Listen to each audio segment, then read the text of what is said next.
the Bears' first splash of the day came in the secondary. They've reportedly reached an agreement to a three-year deal, with former Seahawks safety Coby Bryant. The reigning Super Bowl champ will get $40 million over the duration of his contract, with just under $26 million guaranteed. Coby Bryant, you like that name, and of course you like this player coming off a Super Bowl to add to the Bears secondary. Did not expect the safety be the first need they addressed. I really was surprised by this move. Coby Bryant, tremendous player from a Super Bowl champion defense. He is aggressive, he is physical, he plays the nickel corner, now he's playing free safety. I think he definitely is somebody that is a ball hawk, but he also isn't afraid to hit you. I like this. I don't know if I can go so far as to say it's an upgrade from a guy that was an all-pro safety in Kevin Byard, but when you look at the respective ages, this move makes sense for the Bears. I'm not shy. I'm going to say that this is definitely an upgrade. You turn on the film, and he's just so much faster than Kevin Byard was. I'm not saying his time speed. You look at the combine, he's like a 4.55 guy, but this guy's flying around the field. And when you look at him and you say he's a former cornerback, you expect him maybe be soft in the run game, not to like to get in there and stick his nose in and stop the run, but he is good against the run. He's good in the pass, really good in zone coverage. And the thing he does for you, he just allows you to be so much more versatile. If you're playing nickel, if you're playing base, you can line him up as a nickel corner. You can do so many things for him. And I think that's what Dennis Allen wanted. You know, the price is affordable, but I also think that there's kinds of things that we're moving on from a Bears perspective that are difficult to quantify or value, and that's leadership. You talk about the loss of Tremaine Edmonds, who is a giant today, and you look at DJ Moore and Drew Dahlman and now Kevin Byard. These are leaders that are walking through that locker room door never to return. So when Ben Johnson talked about being a different team in 2026, that's as big of a challenge as getting production on the field. Yeah, I today really was thinking that we were going to see the news that Kevin Byard was going to re-sign as Chicago Bear. You don't feel as confident now with Coby Bryant taking that spot, it feels. No, he definitely won't be coming back. They're both free safeties. Not one of those guys you can put as a strong safety. But the one thing you say about Coby Bryant, how many Super Bowls did Kevin Byard win? None.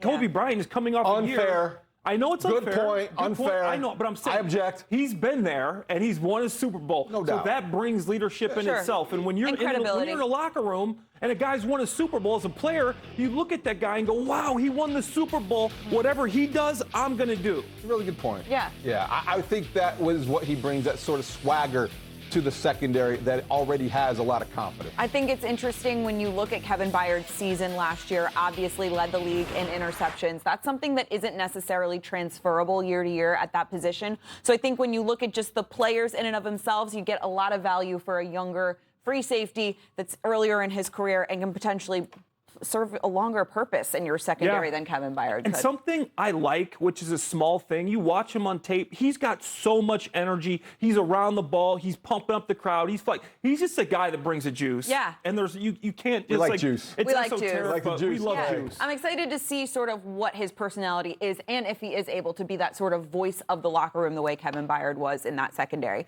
Moving on to our second down of this opening drive, the Bears' second splash of the day was former Browns linebacker Devin Bush. The 7-year NFL veteran has agreed to a 3-year, $30 million deal with $21 million guaranteed. One of the top off-ball linebackers on the market, Bush adding some speed to the middle of Chicago's defense, and I think he went to the best school in the country, guys. Michigan man. I think he's a Michigan man. Do we like this deal for the Bears, guys?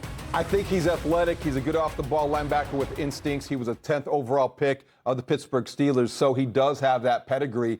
He hasn't maybe lived up to potential with Cleveland for whatever reason, but I do think he's a guy that helps you maintain your athleticism at the linebacking core. And when you look at what they're able to do and bringing DeMarco Jackson back and getting Devin Bush from Cleveland in free agency, Tremaine Edmonds' salary covers both of those salaries, so they got a 2-for-1. So you like what this brings in terms of attitude, in terms of tenacity, and he is a guy that's going to give the Bears that closing speed they need.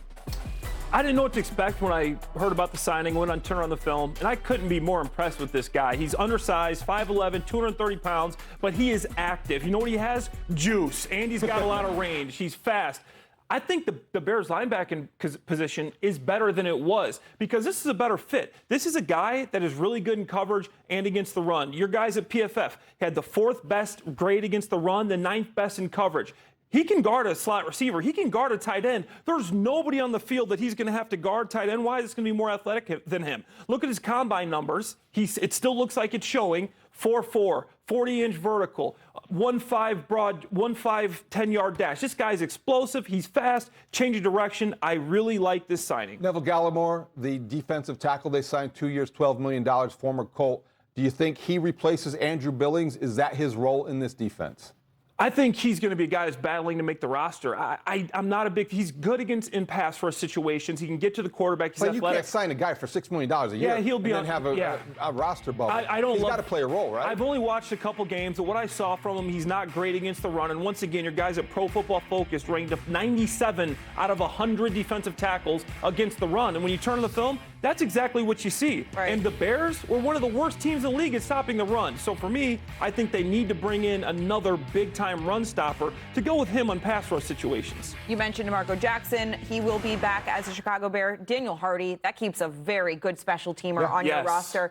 And I think, obviously, the Neville Gallimore is interesting. We're going to see how he fits in the Dennis Allen system. And also, again, is he somebody that can replace Big Bill there on that defensive line if Big Bill is the big void, not a big bear?